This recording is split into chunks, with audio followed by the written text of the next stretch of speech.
Yeah, it's so easy to, and that's one thing when people, they think they're eating clean and they don't realize these little things that you do throughout the day, they stack up. If you just put them all in a bowl and then you measure the calories in that bowl, you're like, oh, that's 1,500 calories. Yeah, what was wild is there was this university in Canada that removed all of the nutritional information apparently from the foods that the students are getting on their meal plans because it was like too triggering to show the calories. And then it presents this fucked up scenario where you like can't even self-regulate. Like even the individuals who want to stay at a healthy weight, you can't even figure out what the fuck you're eating. And I don't know, like just this. I'm on board with intuitive eating if you've gotten to the point where you've educated yourself enough about what your body actually needs, like when to stop eating, and you've like established healthy practices that have become like cemented as your foundational infrastructure. But to then like have a guy who doesn't even know how to diet and be like, oh, don't worry about it, just eat until you're satisfied. Like that's how you get fat. Yeah. Like if I ate until I felt good, I would be a fat fuck.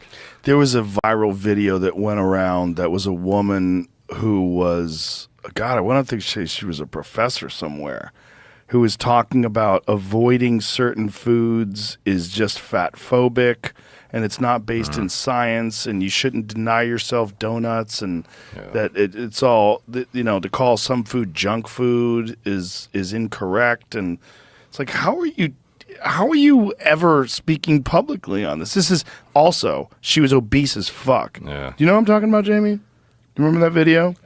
Where like nutritionists were outraged. Like, it's the same kind of outrage that you should have at them thinking that it's triggering to have actual data on the food you're eating. Yeah. Like, you should know what you're eating. You should know what the calorie and what the nutrient content is of the food. It doesn't mean anybody should tell you what you should and shouldn't do, but you should know. Yeah, it's just a factual thing that exists. Like, why is it? I feel like it should be my problem if I'm triggered by it, not. Exactly. You know, it is your problem if you're triggered by it, and that what they're doing they're raising the anti-David Gogginses. They're raising the most non-resilient people possibly known to man. Where every single microaggression, every single thing that could trigger you, all those are removed. You are just raw and vulnerable. And we'll protect you in this university system, and then you spit you out into the world. Well, you will then infect corporations with this ideology, and that's what we're experiencing. Yeah, it's wild how this shift to like comfort mentality has very much become commonplace, and it's just like I feel like this is partially why men's testosterone levels are dropping too. Like just like the lifestyle and encouragement to be like a sedentary piece of shit who's offended and insulted by literally everything. Yeah. Like none of it is conducive to masculinity. I don't know if you want to give them promotion, but that's where it came from. Two fat professors fighting fat phobia with education, community building, and a lot of sass. Jeez. Derek, they have sass. That's not them though. It was a woman in a video that I was. couldn't find a video. Okay, it doesn't matter. But fuck off, fat professors. Yeah. Fuck off. You guys are unhealthy. Yeah. And it's not in any way good. Yeah, it sucks if someone's fat and they feel bad if someone calls them fat. You're right, and someone shouldn't do that. But they're fat. Yeah. And you're fat. And the promotion of stuff that's not even food too. Yeah. Like it's. Donuts. Yeah. Like, I'm not saying you shouldn't indulge, but it's like... Yeah. You should earn it. Yeah. Earn indulgence. If I have a piece of cake, I fucking earn that shit. Yeah. And if I don't earn that shit, I feel gross after I eat that piece of cake. But I try to balance it out, and a lot of people they don't have the willpower to balance it out. They don't. They're not going to. They're not going to self-correct. Yeah. They're not going to look at their gut in the mirror and go, Jesus, what am I doing with this? They're never going to, like, make that, okay, tomorrow... we stop this and we start that, and now we get going in a positive direction.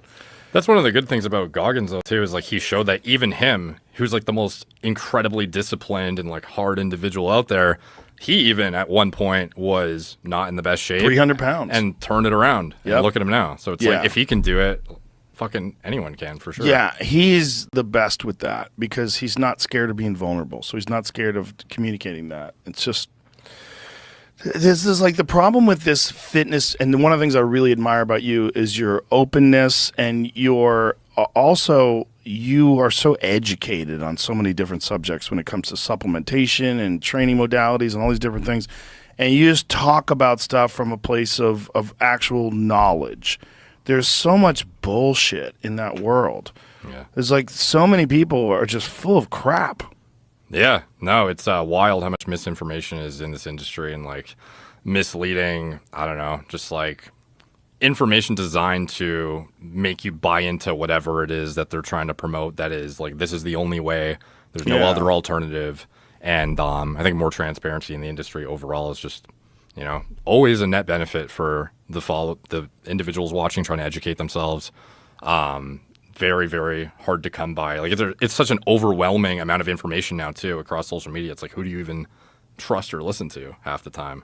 Well, I know they can trust and listen to you. It's one of the things I appreciate about you. And one of the things that happens when a guy like the Liver King gets so massive is that he develops this incredible following that really is unjustified given the fact that he's lied about stuff. But then that will come towards you now.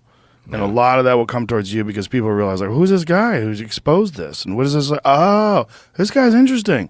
Oh, look how educational this is. Look how much information this guy's giving out. Like, this is great. And then they'll go to your other videos and they'll say, oh, there's like a real good benefit to this. And you talk about stuff without any worry about the moral quandary involved. You're just like, this is what's effective and this is what works and this is that's how it should be. Like, it should be up to the person who's taking it to make your own decisions in terms of what you should and shouldn't do with your body. But you also show, look at this guy's fucking back and the acne. Look at this guy's tits from gyno. Yeah. No, I'm sure that's why as much as I do too, appreciate the stuff you do. Like, it's very, very transparent into what you do, what's effective, why you do it, what you feel is a waste of time, how you've learned things, how you've educated yourself over the years.